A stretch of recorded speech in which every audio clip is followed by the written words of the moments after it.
So ఇప్పుడు client మనల్ని contact చేయాలంటే మనకు already customer service number already ఉందా సార్? ఉంది. సో డైరెక్ట్ వాళ్ళు దాన్ని కాంటాక్ట్ చేస్తే మనం వాళ్ళ ఏరియాని బట్టి మనమే మన షెడ్యూల్ ఫిక్స్ చేసి ఆ షెడ్యూల్ ప్రకారం అక్కడికి వెళ్ళి సర్వీస్ ఇస్తారు. Okay sir. నెక్స్ట్ ఇంకా వేరే నెక్స్ట్ వెరైటీ వచ్చేసి దిస్ కాల్డ్ బ్లాక్ అండి. Black profile. మనకి ఇప్పటిదాకా వైట్ చూసాం కదా, ఇది జస్ట్ కలర్ ఒకటి change black, otherwise everything is same. Okay. So ఇది వచ్చేసి కింద ఫిక్స్డ్ చేసామండి because it is a big window. Bottom portion వచ్చి ఫిక్స్డ్. ఓకే. ఇప్పుడు లాంగ్ లెంత్ విండోస్ కి మనం ఇది యూస్ చేసుకోవచ్చు, కింద ఫిక్స్డ్ పెట్టుకొని. ఈ ఫిక్స్ అనేది పైన పెట్టుకోవచ్చు, అదర్వైజ్ కింద కూడా పెట్టుకోవచ్చు. ఓకే. అండ్ ఇది కింద పెట్టాము కాబట్టి పైన ఏమో 2 ట్రాక్ స్లైడింగ్ అరేంజ్ చేసాం దీనికి. ఓకే. సో ఇది 2 ట్రాక్ అంటే ఇఫ్ రిక్వైర్మెంట్ బట్టి వాళ్ళ సైజెస్ పెరిగితే మనకి 3 ట్రాక్ లైక్ ఎంత కావాలంటే అంత మనం పెడతాము. దీనికి కూడా 3 ట్రాక్ చేసుకోవచ్చు. Okay. Anything for as per customer requirement we can make.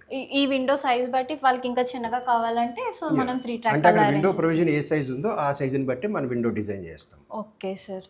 So ఇంకా డౌట్స్ ఉన్నాయని నాకు తెలుసు, అవన్నీ కూడా మనం ఇంకా కవర్ చేద్దాము. సో నెక్స్ట్ అయితే ఇంకా ఏం మోడల్ చూపిస్తున్నాం?